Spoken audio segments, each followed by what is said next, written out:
Eu sou uma filha amada de Deus, me recuperando de ansiedade e medo. Meu nome é Roseni. É muito bom estar aqui. É muito bom estar aqui. É uma honra estar aqui, caminhando com cada um de vocês. Um lugar em que nós podemos falar sobre nossas questões. E eu quero elucidar um pouquinho no nosso tema de hoje. Então, falaremos sobre mecanismos de defesa. E eu queria que a Dani, na verdade, antes da Dani colocar esse primeiro slide, eu tenho um pequeno aviso que eu esqueci de incluir. Nós temos uma amiga, uma missionária muito querida, chamada Andréa Vargas, acho que alguns de vocês conhecem, que vai estar dando uma palestra sobre dependência emocional e homossexualismo. E vai ser na Penha, a igreja... eu esqueci os detalhes, mas é na Penha. Então, se você tem interesse em participar desta palestra, então fala com a gente na hora do café, tá bom? Eu vou passar alguns detalhes para as pessoas que estiverem no stand, então você esteja lá. Carona Solidária, talvez eu vou passar com a Ana Lídia. Você vai na Carona Solidária e ela vai ter informação para você. Tem um banner bem bonito lá e você então pega essa informação, tá bom? Muito bem. Mecanismos de defesa. Pedi que a Dani, por gentileza, projete o primeiro slide. Eu fico fascinada com a beleza da palavra de Deus. Amados, as verdades que vêm de Deus, elas estão em todos os segmentos de nossa vida.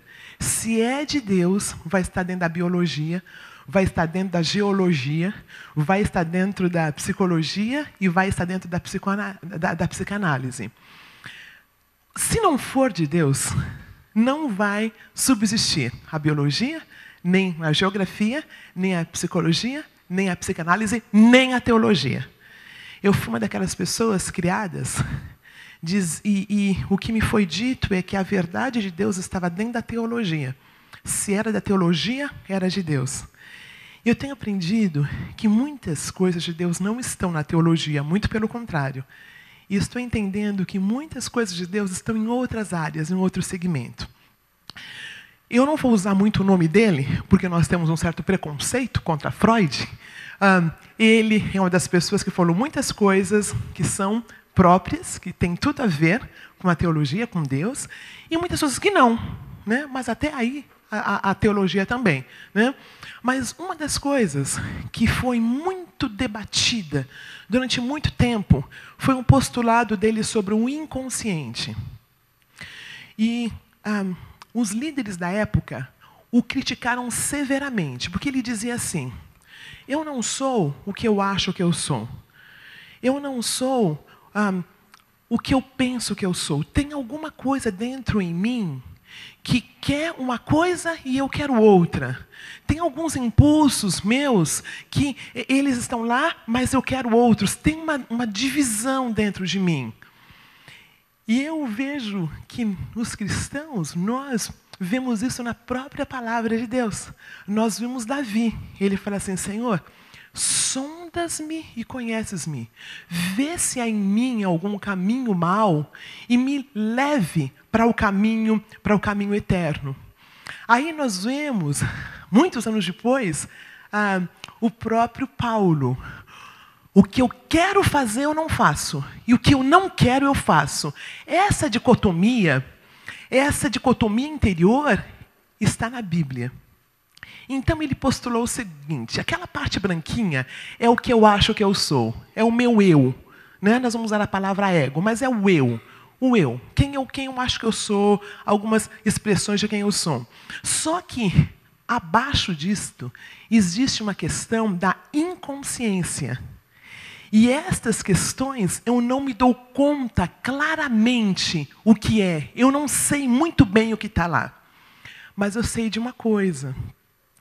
Eu sei, foi uma senhora que me falou essa semana, estava almoçando com ela, uma senhora, eu não sei se ela é cristã, e ela falou: olha, quando Deus disse em Gênesis, no princípio criou Deus os céus e a terra estava sem forma e vazia, eu imagino essa parte inconsciente da gente, se nós levamos para uma questão pessoal, essa parte que a gente não sabe, ela é obscura, nós não sabemos muito bem o que está lá. Aí ela falou assim, aí Roseni, um pouquinho depois, a Bíblia fala que Jesus falou, haja luz e houve luz. Então, sabe o que eu acho, Roseni? Eu acho que é quando, por alguma razão, esses negócios inconscientes, paulatinamente, assim, de um jeito bem tranquilo, vão chegando à luz. Eu achei muito interessante. Eu achei muito interessante a analogia. Aí ela falou assim, e olha, foi Deus quem disse, foi o Logos. Aí eu logo pensei em João capítulo 1, né? Que fala sobre o Logos, a palavra. Então, aqui no Celebrando, nós estamos entendendo que existem várias questões inconscientes que têm um aspecto muito forte sobre nós. Mas nós entendemos que pelo Logos, pelo nosso poder superior, Jesus Cristo, estas questões inconscientes, um dia de cada vez, ela vai vindo à tona. E a graça do Pai vai entrando e vai trazendo luz nessa questão que nós não temos ideia. E o processo da recuperação, o processo da santificação acontece. Concordam com isso? É bíblico. Muito bem. Então, essa partinha de cima é o que eu consigo ver sobre eu mesmo. E tem toda essa parte anterior. Abaixo. Quero falar sobre três partes do psiquismo. Vou falar bem devagarzinho, dando exemplo, para que todos nós entendamos, tá bom? Tem uma parte que é chamada de id. É a parte inconsciente.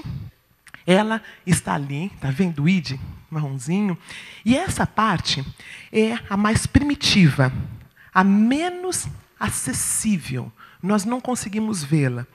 E nós, na verdade, um grande psicólogo chamou de um caldeirão cheio de excitações fervescentes. Ali dentro, Dani, pode colocar o segundo. Ali dentro, nessa parte de baixo, tem pulsões agressivas, tem medos, tem fantasias, tem desejos, tem recalcamentos. Quando eu vejo isso, sabe o que eu me lembro, queridos? Do que Paulo, no Novo Testamento, fala sobre a carne, né? Sobre o poder da carne, a concupiscência da carne. Ali estão todos os tipos de taras, todos os tipos de pecados, vamos dizer assim. O id, ali é o receptáculo de lembranças traumáticas, reprimidas. É um reservatório de impulsos que constitui uma fonte de ansiedade por serem socialmente e etnicamente inaceitáveis. Ali tem coisas que nós não costumamos confessar, mas no Celebrando a gente confessa. No Celebrando nós confessamos. Sou humano e nada que tem dentro em mim é alheio a outras pessoas. Não tem nada de errado que é alheio a mim. Eu tenho a potencialidade de fazer todos os crimes, todas as coisas horrendas. Eu não as faço pela graça de Deus, mas eu tenho o potencial de fazer. Outra coisa do id, ele desconhece o julgamento de valores, o bem, o mal e a moralidade. Ele busca satisfação imediata, sem tomar conhecimento das circunstâncias da realidade. Né? É a parte animalesca. É uma parte animalesca. Aí, nós temos o eu. O eu, o que é? É um mediador entre esse meu id e entre eu. Ele tenta fazer essa ponte. Ele representa a razão, a racionalidade. Ao contrário da paixão existente e racional do id. Ele é racional. Ele obedece ao princípio da realidade. Lembra? O id é do prazer. Eu quero, eu faço. Como se fosse um animalzinho, né? O animalzinho faz, ele nem pensa. Né? Mas nós temos o eu, o ego. E ele é o princípio da racionalidade. Ele obedece ao princípio da realidade. Enquanto o id anseia cegamente e ignora a realidade, esse eu, esse ego, tem consciência da realidade e ajuda a regular essa pulsão forte que eu tenho de fazer coisa errada. Esse eu, esse ego, existe para ajudar esse id, essa força animal aí dentro, a satisfazer os instintos, mas de uma maneira saudável. Por exemplo, eu estou com fome, então, como uma pessoa educada, mesmo com muita fome, eu vou esperar ser servido. Ou eu vou comprar o alimento. Eu não vou fazer como um cachorrinho que entra lá e rouba. Certo? Então, esse é o papel. Eu não sei se eu quero falar do superego por causa do tempo. Então, eu vou... basicamente, o superego é o que nós aprendemos quando crianças. Não pode fazer isso, não pode fazer aquilo. É a questão moral. Existe uma moralidade. Eu sou ensinada desde pequenininha o que fazer e o que não fazer. Então, basicamente, falamos sobre 3 coisas, tá bom? Falamos, então, sobre o id, esse poder animalesco, essa necessidade de prazer. Falamos sobre o ego, que é uma questão da realidade. O Freud falou uma coisa interessante. Ele falou, pensa num cavaleiro em cima de um cavalo. Tá? O cavalo seria o id, né? Animalesco, indo para tudo quanto é lugar. E o cavaleiro ali com umas rédeas. Não, aqui não pode, ali você não pode. Né? Um bom exemplo. Né? E aí, então, a questão do superego, esse aspecto moral de personalidade, é um produto da internalização dos valores e padrões recebidos dos pais e da sociedade. Quando eu estava preparando esse estudo, eu pensei em algo muito interessante. Nicodemos era um homem que tinha um bom superego. Na verdade, o religioso, ele tem um superego bem desenvolvido. Ele sabe que ele não pode fazer essas coisas, ele tem padrões firmes, fortes, só que isto não faz dele um filho amado de Deus. Isso não faz dele um filho amado de Deus. Ter um superego ali, firme, forte, como nós religiosos, né? Eu estou me recuperando disto, não pode, não é algo necessariamente bom. É bom, de uma maneira geral é bom. Mas quando o negócio pipoca, concorda? Sabe quando você ouve aquelas reportagens? Mas era um homem tão educado, era uma pessoa tão fina, tão calma. Calma o quê? Por baixo do negócio estava ali, fervendo. E ele mantinha a posição. Né? Na verdade, eu faço isso muitas vezes. Né? Porque não pode. A sociedade diz que não pode. Porque a religião diz que não pode. E até falamos que Deus diz que não pode. É claro que Deus diz que pode. Mas a gente joga para Deus essa questão de não resolver esses conflitos internos aqui. Dá para perceber? Muito bem, então. O id, fonte de energia psíquica, o aspecto de personalidade relacionado aos instintos. O ego, aspecto racional da personalidade, responsável pelo controle dos instintos. O superego, o aspecto moral da personalidade, produto da internalização dos valores e padrões recebidos dos pais e da sociedade. Aí entra nosso mecanismo de defesa. Esse ego, ele tenta retardar os ímpetos agressivos e sexuais do id. Ele também percebe e manipula a realidade para aliviar a tensão que isso acontece. E ele também tem que lidar contra a perfeição do superego. É uma responsabilidade muito grande desse ego, né? Desse eu. Percebe-se uma constante luta dentro da personalidade quando esse ego é pressionado para dar conta da realidade. Lembra assim? Acho que foi Nietzsche que falou que o homem ele consegue lidar com um X de verdade, que quando a verdade é muito grande, quando é muito densa, ele não dá conta, ele tem que arranjar um alívio. Então, é sobre isso que nós estamos falando. Há 2 maneiras de lidar contra essa ansiedade oriunda desses conflitos. Porque os conflitos fazem parte da nossa humanidade, concorda? Faz parte, né? Essa luta, faço ou não faço, devo ou não devo, até onde eu vou, até onde é ético, até onde eu devo. Então, isso faz parte de sermos humanos. Aí, tem 2 maneiras de lidar com essa ansiedade. Uma delas é encará-las. Tem coisas que nós conseguimos encarar, conseguimos lidar. Essas coisas que nós conseguimos encarar e lidar, depende de onde nós estamos. Aos 20 anos, algumas coisas eram muito difíceis, muito mais difíceis para nós lidarmos.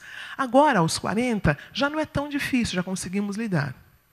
Mas tem algumas situações que estão lá embaixo, alguns recalcamentos, algumas situações que aconteceram até os 5 aninhos, que são muito difíceis de nós lidarmos. E é aí que o ego, ele usa esses mecanismos.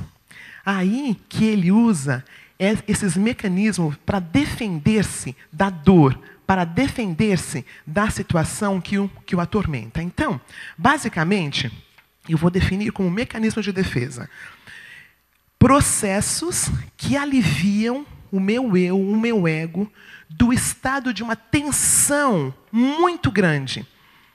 Devido a esse jogo de forças presentes na nossa cabeça, as mesmas se opõem e lutam entre elas. E aí surge essa ansiedade, cuja função é assinalar um perigo interno. Quanto mais o ego estiver bloqueado, quanto mais nós estivermos regredidos, mais difícil é nós lidarmos com a determinada situação. Então, se encontra um escape. E qual é esse escape? Quais são alguns desses escapes que nós usamos? Dani, pode colocar, por gentileza, o primeiro. Uma das maneiras como nós lidamos com a dor, quando vem algo que eu não consigo lidar, é a compensação. A compensação é encobrir uma fraqueza real ou percebida, enfatizando uma característica que se considera mais desejável. Por exemplo, um menino deficiente físico não consegue jogar futebol. Por isso, ele compensa, tornando-se muito estudioso. Eu compenso. No meu caso, eu cresci, eu era pequenininha, e aí eu era bem gordinha. E continuei gordinha até os 25. Aí eu ganhei uma bolsa para estudar fora, aí eu percebi que eu era muito gordinha, aí eu emagreci. Mas nesse processo de emagrecer, eu fiquei anoréxica. Então, eu não me lembro, não sei qual é o peso, mas de 190 pounds, eu passei para 145. 45, 55, 65, 75, 50 pounds. É muita coisa. Eu perdi, em pouco tempo, 25 quilos, mais ou menos. Aí, uma coisa muito interessante, eu estava num outro país, eu descobri, então, que eu era gordinha. Aqui no Brasil, eu era só fofinha e simpática, né? Aí eu chego nesse outro país, que eu sou gorda e negra, e era pobre. Só faltava ser judia, né? Então, eu compensei. Eu era a menina mais alegre da faculdade nos Estados Unidos. Brasileiro já é alegre, né? Comparado com o americano. Então, imagine eu era uma bola de alegria. É uma bola de alegria. Nossa, ganhava todo mundo, abraçava todo mundo, e todo mundo achava que eu era maravilhosa. Eu adorava ser maravilhosa. Continuo adorando, tá? Então...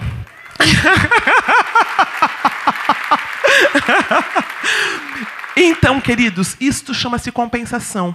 A dor de ter o peso que eu tinha, quase 100 quilos, eu compensava com o fato de ser simpática. Compensação. Eu não conseguia lidar, o meu ego não conseguia lidar com essa instabilidade emocional, com essa dor, então eu pulei. Próximo mecanismo de defesa, a negação. É muito interessante que é uma das lições que nós temos, né? Mas o que, na verdade, é a negação?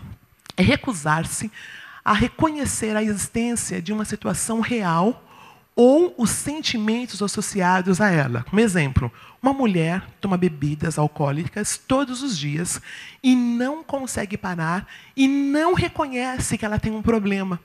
Ela não consegue. Assim, as pessoas veem, mas a defesa do ego dela, um jeito de defender esse ego é falar, não, eu não tenho. Eu paro quando eu quero. Não é a conversa? Eu paro quando eu quero. Eu paro quando eu quero, então eu não tenho essa questão. Então, isso é um exemplo de negação. Por que aqui nós não damos conselhos, pessoas? Porque ela não dá conta. A pessoa não dá conta. Se você falasse para mim que aos 25 anos eu estava de um jeito desequilibrado, querendo ser querida, eu não ia concordar. Eu falei, imagina, ganhei uma bolsa de estudos. Eu sou lá de Osasco, lá de um lugar pobre, não tenho pai. Eu ganhei a bolsa. Estou muito feliz. Você que ficou com a coisa do capeta na sua cabeça. Eu estou feliz e vou curtir essa felicidade. Não ia dar conta da realidade. A negação é a mesma coisa. Eu não dou conta. Então, não é simplesmente falar para a pessoa. Por que é rico celebrando? Porque aqui, esse eu é fortalecido. Porque eu entendo que eu sou uma filha amada de Deus. Conforme eu sou fortalecida, eu dou conta de ver a verdade, sem ninguém ter que me falar.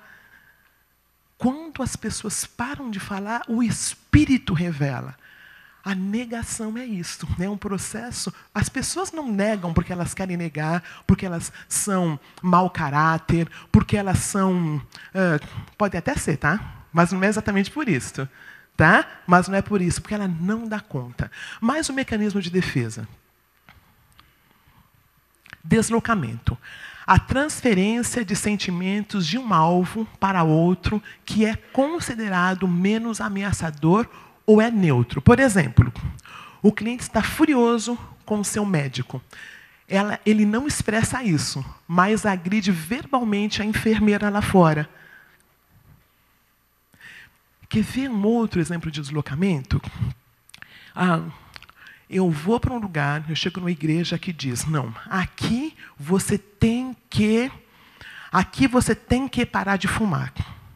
Aqui, se você for membro dessa igreja, fumar não pode. Aí ele para de fumar e engorda 100 quilos. Deslocou para uma outra questão. Aí fala, não, tá muito... Olha, você não vai poder lá servir a ceia com esse tamanho todo. Você tem que emagrecer. Aí ele emagrece e vai para a pornografia. Ele vai deslocando aquela dor para outros lugares. Porque o que ele faz é só a pontinha do iceberg. Tem uma dor ali. O ego não dá conta de simplesmente parar. Vai deslocando, vai deslocando, vai deslocando. Então, é muito precioso quando eu entendo que eu sou essa filha amada, que eu entendo que eu tenho que lidar com algumas questões, e aí eu dou conta de lidar com aquela. Eu desloco um pouquinho, né? No meu caso, né? De ser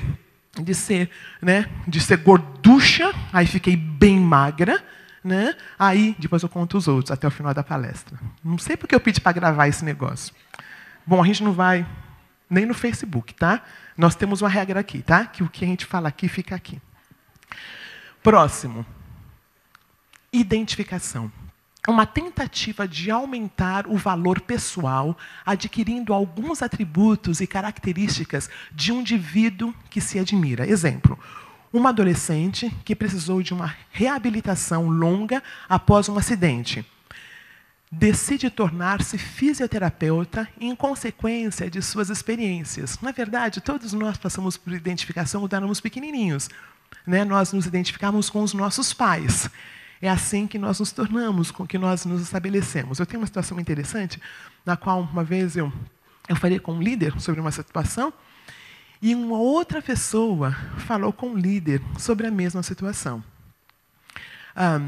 Na verdade, antes de contar essa história, vou contar uma outra. Tá? Eu era diretora, eu estava dirigindo um curso chamado CNA. Eu era a diretora, uma coisa importante lá do CNA. E eu estava aceitando as pessoas. Como chama quando alguém vai procurar serviço e você fala que sim ou não? Supervisora, né? Alguma coisa assim. Eu era responsável por dizer... Isso, fazia esse negócio aí. Selecionava. Faz tanto tempo. Aí, eu peguei 2 pessoas que falavam inglês bem, 2 pessoas que tinham morado fora, 2 pessoas que tinham as mesmas condições de dar aula para aquela turma avançada no CNA. Uma era branca e outra era negra. Não precisa contar o resto, né? Obviamente, né? Eu escolhi a negra. Eu escolhi a negra, as 2 eram boas, então eu passei pelo processo de identificação. Isso acontece pelo outro lado também. Eu tinha um chefe, e esse chefe falou com uma pessoa, e eu falei com o meu chefe. Era uma situação muito clara, muito clara. Mas é claro que o meu chefe, branco, homem, se identificou com quem? Com o outro. Todos temos estas questões de identificação. É o processo que vai nos ajudando a ver. Nós nos identificamos com algumas pessoas e não nos identificamos com outra. É um processo de mecanismo de defesa. Próximo. Intelectualização. Na verdade, passa isso, Dani, que tem um bem parecido depois. Introjeção. Integrar as crenças e valores de outro indivíduo à estrutura do seu próprio ego. Por exemplo, as crianças integram o sistema de valores de seus pais ao processo de formação da consciência. Uma criança diz a um amigo, não trapaceie, isso é errado. Né? Nós introjetamos certas regras, nós introjetamos certas pessoas. Porque uma criancinha, ela consegue... Uma criança, quando ela é novinha, ela não consegue ficar sozinha. Né? Ela tem que saber que a mãe está por fora. Ela está ali pertinho. Né? Ela chora quando a mãe não está perto. Depois de uma certa idade, 3, 4 aninhos, se ela teve uma infância saudável, ela consegue ir no parquinho, brincar um pouquinho e olha, a mãe está lá. Aí, agora, né, 5 aninhos, ela vai para a escola e aí ela já consegue ficar longe da mãe. Né? Se passou por um processo normal. Ela tem essa mãe introjetada dentro dela. Então, ela não está vendo a mãe, mas a mãe está lá. Qual é um processo em que não há adultecimento? A pessoa querendo ser olhada o tempo todo, a pessoa narcísica. Ela não cresceu. O olhar do pai não foi colocado sobre ela, nem da mãe, então ela precisa ser sempre olhada por todo mundo, que é uma das minhas áreas de recuperação. Estou tão melhor. Estou tão melhor. Estou tão melhor. Porque eu estou entendendo que eu sou essa filha amada de Deus, que todo mundo tem pessoas para eles olharem. Se não olharem para mim, não significa que não gostaram de mim necessariamente. Né? Então dá para ficar sem o olhar desse outro grande, porque eu tenho o olhar do Pai introjetado em mim. Então eu consigo ser líder, porque eu não preciso que o outro goste de mim. Olha que tremendo. Né? Não tem como ser líder e ainda ser infantil, porque tem situações que têm que ser decididas. E eu estou descobrindo uma coisa. As pessoas gostam de líderes. Nós não gostamos de pessoas que ficam em cima da parede, em cima do muro. Nós não gostamos, porque é melhor dizer sim ou não, e nós admiramos pessoas que sabem quem elas são. Nós não gostamos de pessoas que ficam mudando o tempo todo. É melhor ter uma pessoa que, às vezes, até erra, mas decide, do que uma pessoa que fica tentando descobrir. Isto é ser adulto. É quando eu falo, nós vamos por aqui. Eu me lembro de uma palestra que a Marta deu, e ela falou uma coisa bonita. Ela falou sobre não ficar mendigando amor. Ela usou o exemplo de Davi, quando ele chama Mefibosete para sentar à mesa. Era neto do inimigo dele, queria matá-lo, e ele tinha um problema físico, e foi chamado para sentar à mesa do rei. Então, o ponto dela é, nós podemos saber quem nós somos. E nós podemos lidar com pessoas que não gostam da gente. Podemos lidar com não. Próximo, Dani, por favor. Isolamento. Separar um pensamento ou recordação do sentimento, afeto ou emoção a eles associados. Um bom exemplo de uma mulher que foi estuprada e não demonstrou nenhuma emoção. A dor foi tanta. O mecanismo de defesa dela foi isolar. Ele isola a emoção. Ele isola a situação. Próximo, Dani. Olha, para a recuperação vai ter que voltar lá. Para a recuperação vai ter que voltar lá e vai ter que passar por aquela dor e chorar aquela dor. Porque simplesmente, e é muito gostoso quando a gente está no retiro de inventário, tantas coisas vêm à tona.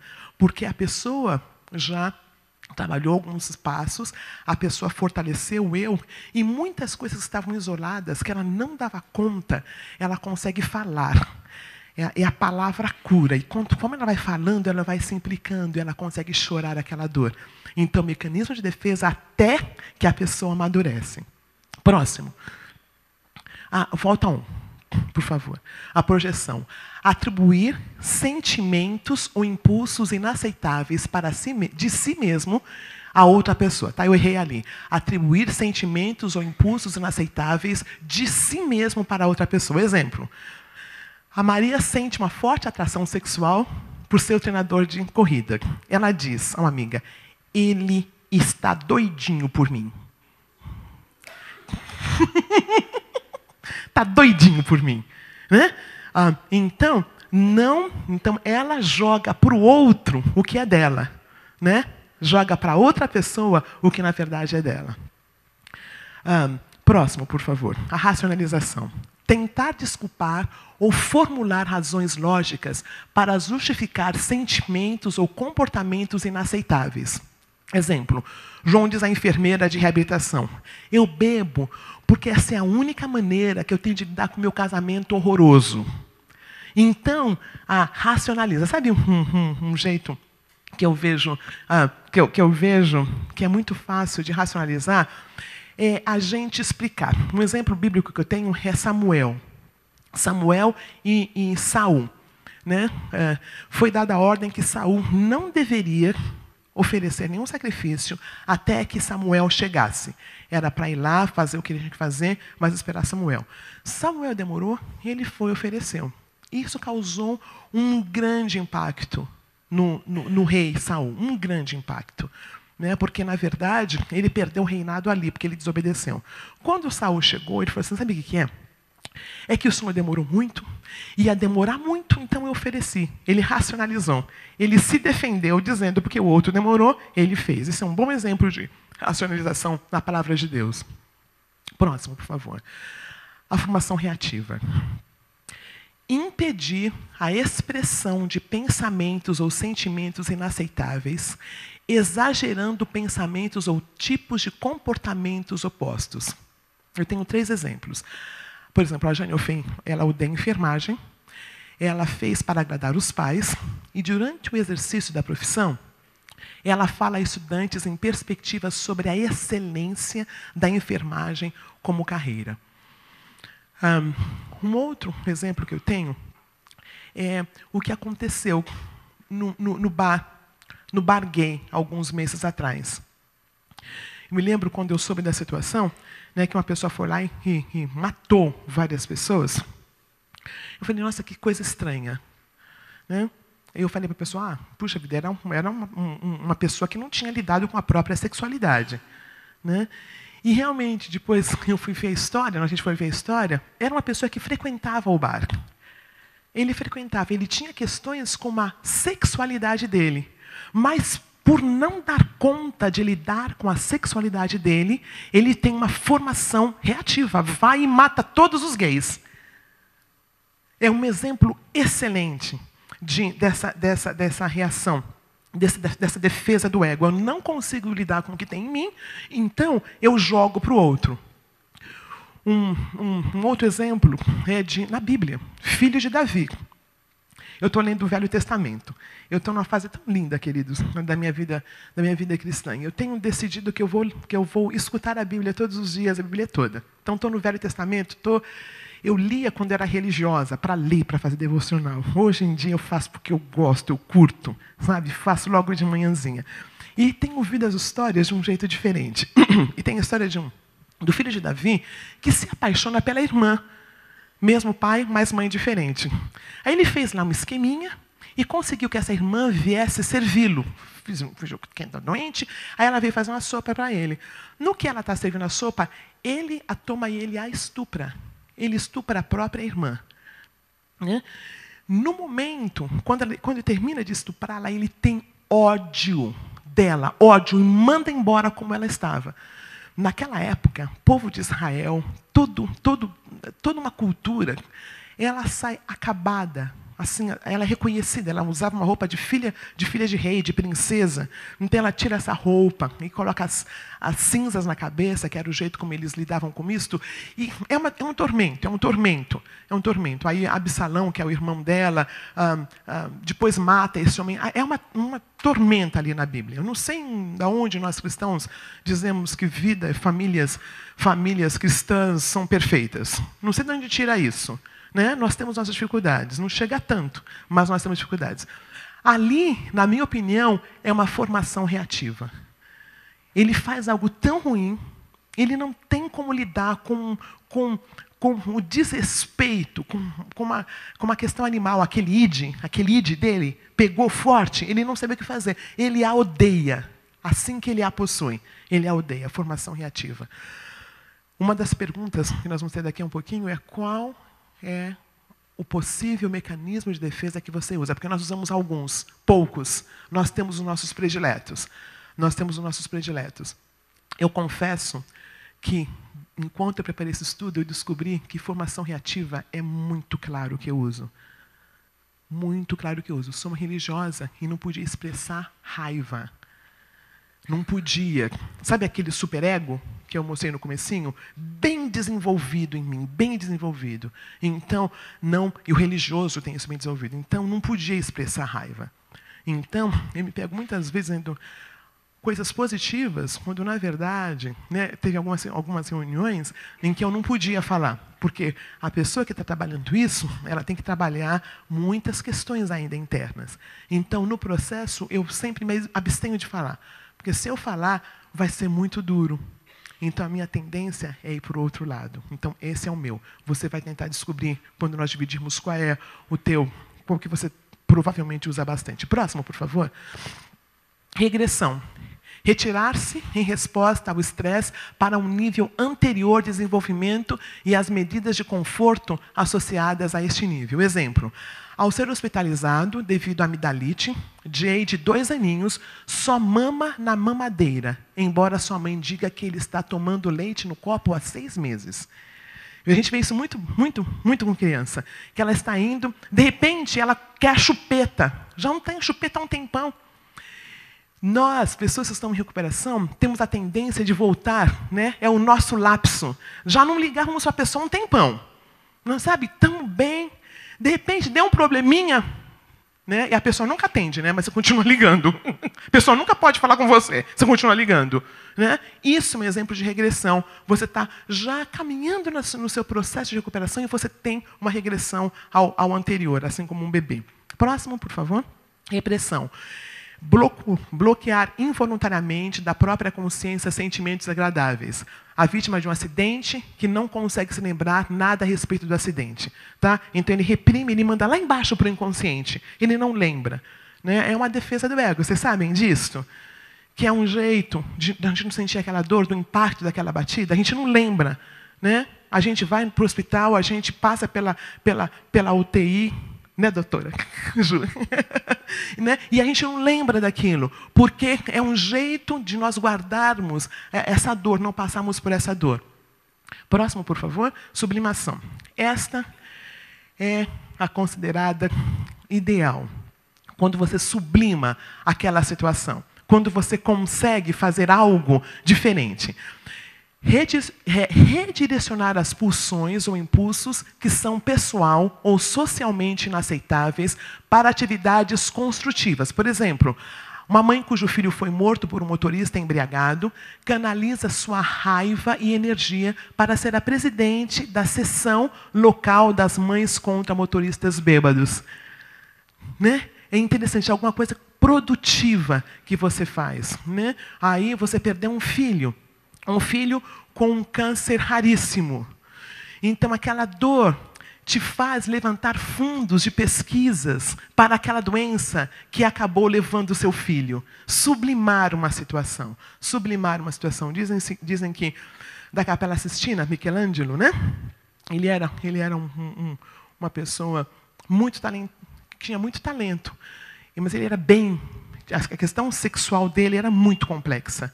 Era muito complexa. Ele canalizou isto para a pintura. Um grande homem que nós falamos muito aqui, um padre também, que a Fátima gosta sempre, volte e meia tem algumas citações dele. Henry Nouwen, né? Também uma questão quanto à identidade sexual. Ele canalizou isto para escrever, sublimar uma questão. E acho que tem mais dois. Anulação, desfazer ou cancelar simbolicamente, não, na verdade é a próxima, por favor, a próxima. Não, volta, é essa. Desfazer ou cancelar simbolicamente uma experiência que considerar intolerável. Por exemplo, essa pessoa está nervosa no seu novo emprego, grita com ele, eu tenho um melhor. É de um filme. É um filme com Leonardo DiCaprio. Uma tragédia aconteceu na vida dele, uma grande tragédia aconteceu na vida dele. Ele, na verdade, eu não queria falar, mas depois assisti um filme. Ilha do Medo, eu acredito. Alguém assistiu? Né? Então, ele comete um crime absurdo com a família. A dor é tão grande que ele não consegue lembrar. Foi para o inconsciente de tal forma. E ele está no hospital psiquiátrico, e todos estão tentando, e às vezes vem, mas logo ele não dá conta e se vai de novo. Né? Vamos imaginar, então, aquele personagem nos celebrando, né? Sendo amado, estando no lugar em que ele é amado, em que ele é respeitado. Tendo esse eu fortalecido, ele entrega a vida para o poder superior Jesus Cristo. Existe a possibilidade de vir à tona de novo para ele poder lidar. É isso que nós somos nos celebrando. É isso que é o processo da minha recuperação. Quando eu estou com pessoas que me amam, com minhas dificuldades, com minhas formações reativas. Quando eu falo, queridos, falar, confessar. Olha, não tem como fazer alguém confessar uma coisa que ainda está no inconsciente. Tem que vir. Tem que vir. Sabe, volta ao primeiro slide da Dani, por favor. Queridos, sabe quando esse id vai estar totalmente renovado e não vai ter questões fortes aqui embaixo, todo ele renovado? Sabe quando? Na eternidade. Eu vou ficar velhinha aqui no celebrando, vocês sabem, né? Já contei, né? Mas, olha, vai estar longe de estar limpinho isso aqui. Vai estar longe de estar limpinho. Né? O processo total de... As questões nossas, de mecanismos de defesa, nós não os teremos somente na eternidade. Enquanto aqui, vai vir uma coisinha aqui, depois vai vir outra coisinha ali, e vai vir outra coisinha lá. Por isso que a gente não fica falando da mesma coisa aqui. Sou uma filha de Deus, sabe? Eu comecei lá atrás com assertividade, melhorei um pouquinho, aí eu estou lidando com a questão da ansiedade e com a questão do medo, e logo, logo vão vir outras áreas. E quando eu vou confessando, a graça vai entrando. Conforme a graça vai entrando, mais transparente eu fico e menos mecanismos de defesa eu preciso usar. Porque o mecanismo de defesa não é nada mais que uma mentira. Porque eu fico repetindo a mesma situação, né? Eu vou deslocando para outras áreas. Então, quero terminar esse estudo, queridos, dizendo